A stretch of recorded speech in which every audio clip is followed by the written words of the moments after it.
ഇന്നലെ നമ്മൾ പറഞ്ഞ വയനാടുമായി ബന്ധപ്പെട്ടൊരു പ്രശ്നം വീണ്ടും മാധ്യമ സുഹൃത്തുക്കളുടെ മുമ്പിൽ ഒരു വരി ആവർത്തിക്കാൻ വേണ്ടിയാണ് ഇതിനു മുമ്പാകെ ഇങ്ങനെ ഒന്ന് കൂടാൻ വേണ്ടി തീരുമാനിച്ചത്.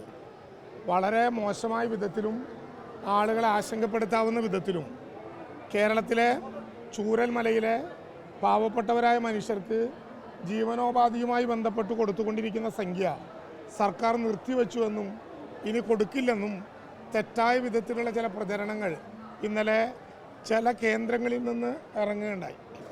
അതിനെ തുടർന്ന് തങ്ങളുടെ തെറ്റുകൾ മറച്ചു വയ്ക്കാൻ വേണ്ടി അത് ശരിയാണെന്ന് കാണിച്ചുകൊണ്ട് ചില അഭിപ്രായ പ്രകടനങ്ങൾ ഉയർന്നു വരികയുണ്ടായി. അക്കാര്യത്തിൽ ഇന്നലെ പത്രമാധ്യമങ്ങളെ വിളിച്ച് ഞാൻ പറഞ്ഞിരുന്നു, ഒരു കാരണവശാലും ആ നടപടിയിൽ നിന്ന് സർക്കാർ പുറകോട്ട് പോയിട്ടില്ല.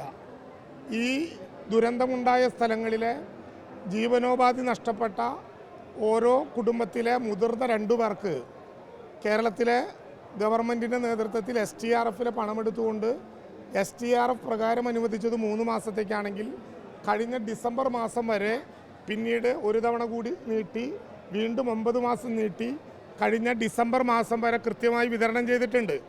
ആ വിതരണം ചെയ്തവരുടെ ഏറ്റവും അവസാനത്തെ എണ്ണം 656 കുടുംബങ്ങളിലെ 1185 വ്യക്തികൾക്കാണ്.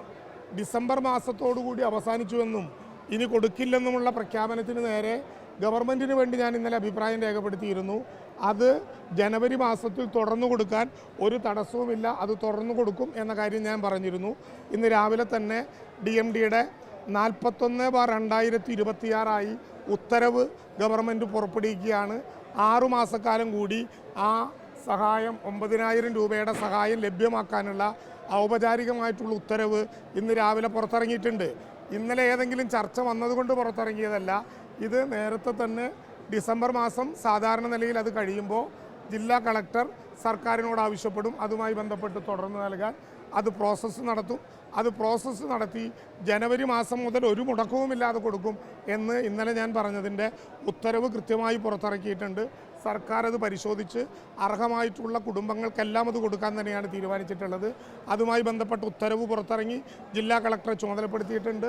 ജനുവരി മാസത്തിൽ തന്നെ ഈ മാസത്തിൽ കിട്ടേണ്ട 9000 രൂപ അർഹതപ്പെട്ട മുഴുവൻ കുടുംബങ്ങൾക്കും കിട്ടും.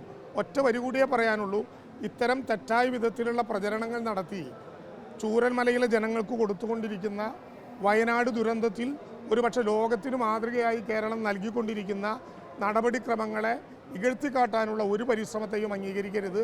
അത്തരത്തിലുള്ള ഒന്നിനെയും ഞങ്ങൾ പേടിക്കുന്നില്ല. കാരണം ജനങ്ങളാണ് ഏറ്റവും പ്രധാനപ്പെട്ട കൺസേൺ എന്നുള്ളത് കൊണ്ട് സർക്കാരിൻ്റെ നടപടിക്രമങ്ങൾ അതുപോലെ മുന്നോട്ട് പോകും. 41/2026 DMD ആയി ഈ ഉത്തരവ് ഇന്ന് പുറത്തിറങ്ങിയിട്ടുണ്ട് എന്ന കാര്യം ഒന്ന് ഓർമ്മപ്പെടുത്താൻ വേണ്ടി മാത്രം, ആ കാര്യം മാധ്യമങ്ങളെ അറിയിക്കാൻ വേണ്ടി മാത്രം ഈ അവസരം ഉപയോഗിച്ചതാണ്.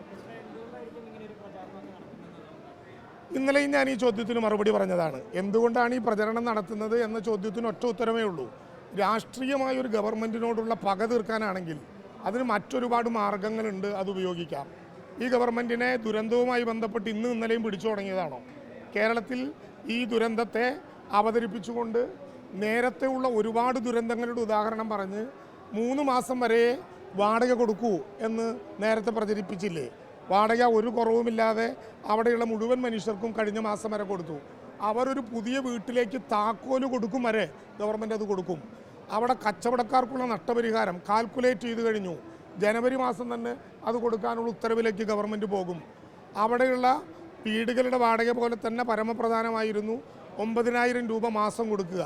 ഇന്ത്യയിലെ ഏതെങ്കിലും ഒരു ദുരന്തത്തിന് 1.5 വർഷത്തിലേറെക്കാലം ഒരു മാസം ഓരോ വീട്ടിലെയും 2 അംഗങ്ങൾ വീതം 9000 രൂപ കൊടുത്ത ചരിത്രത്തിൽ ഇതപര്യന്തമുള്ള ഈ കേരളത്തിലെയോ ഇന്ത്യയിലെ ദുരന്ത പ്രവർത്തനങ്ങളില്ല. ഇതെല്ലാം പുതിയതായി കേരളം കണ്ടെത്തുകയും സഹായിക്കുകയും ചെയ്യുന്ന ഏർപ്പാടാണ്. അതിൽ തന്നെ വളരെ പ്രധാനപ്പെട്ട അവസാനത്തെ കാര്യമാണ് ഒരു പുതുനഗരം സൃഷ്ടിച്ചുകൊണ്ട് ആ നഗരത്തിൽ ആവശ്യമായ വീടുകൾ നിർമ്മിക്കുക. ഞാൻ ഇന്നലെ പറഞ്ഞു 289 വീടുകളുടെ വാർപ്പ് കഴിഞ്ഞു, 410 വീടുകളും പൂർത്തിയാകുകയാണ്. ഇങ്ങനെ ഒരു ഘട്ടത്തിൽ ഗവൺമെൻറ് എടുത്ത ഗുണകരമായിട്ടുള്ള നടപടികളെ ഇകഴ്ത്തി കാണിക്കുന്നതിൻ്റെ പിന്നിൽ ബോധപൂർവമായിട്ടുള്ള രാഷ്ട്രീയ ഗൂഢാലോചനയുണ്ട്. അത് ജനങ്ങൾ അർഹമായ അവജ്ഞയോടെ തള്ളിക്കളയുമെന്ന വിശ്വാസമാണ് ഞങ്ങൾക്കുള്ളത്.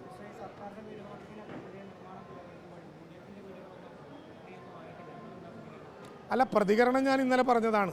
ജനങ്ങളോട് മറുപടി പറയേണ്ടി വരും, സർക്കാരിനോട് മറുപടി പറയണ്ട. സർക്കാർ ഓഡിറ്റ് ചെയ്യണ്ട. ആരുടെ പണം മേടിച്ചുവെന്നും എവിടെയൊക്കെ എടുത്തു വെച്ചിട്ടുണ്ടെന്നും ആപ്പിലൂടെ കിട്ടിയ സംഖ്യ എത്രയാണെന്നും സോഷ്യൽ ഓഡിറ്റിങ്ങിന് വിധേയമായി ജനങ്ങളോട് മറുപടി പറയേണ്ടി വരും.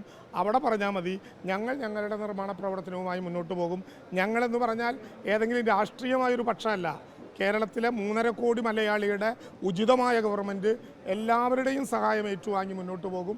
അവിടുത്തെ നിർമ്മാണ പ്രവർത്തനങ്ങൾ വളരെ ജോറാണെന്നുള്ള ഈ കലോത്സവത്തിൽ കിട്ടിയതിനേക്കാൾ നല്ല എ ഗ്രേഡ് കഴിഞ്ഞ ദിവസം സ്ഥലം സന്ദർശിച്ച സ്ഥലം MLA നൽകിയിട്ടുണ്ട് എന്നുള്ളത് കൊണ്ട് ആ എ ഗ്രേഡിൻ്റെ സ്വർണ്ണക്കപ്പ് സന്തോഷപൂർവ്വം ഞങ്ങൾ ഏറ്റെടുക്കുന്നു. ഈ CMDRF-ലേക്ക് സംഭാവന കൊടുക്കരുതെന്ന് പ്രതിപക്ഷ നേതാവ് പറഞ്ഞത് മുതൽ UDF-ന്റെയും BJP-യുടെ എല്ലാം ശബ്ദം ഒരേ ശബ്ദമാണ്. അതേക്കുറിച്ചുകൂടി ഒരു പ്രതികരണം. അല്ല, ഞാനത് നേരത്തെ പറഞ്ഞൊരു വിഷയമാണ്. ദുരന്തത്തിൽ സഹായിക്കാൻ ഒറ്റ ശബ്ദമാണ് ഉണ്ടാകേണ്ടത്, എതിർക്കാനല്ല ശബ്ദം ഉണ്ടാകേണ്ടത്. സഹായിക്കുക. ഞങ്ങളിപ്പോഴും ജനങ്ങളെ വിശ്വാസത്തിലെടുത്ത് ഏതെങ്കിലും വിധത്തിലുള്ള വിവാദങ്ങൾക്കും അപവാദങ്ങൾക്കും ഇടം കൊടുക്കാതെ ഈ നടപടിക്രമവുമായിട്ട് ഞങ്ങൾ മുന്നോട്ട് പോകാം.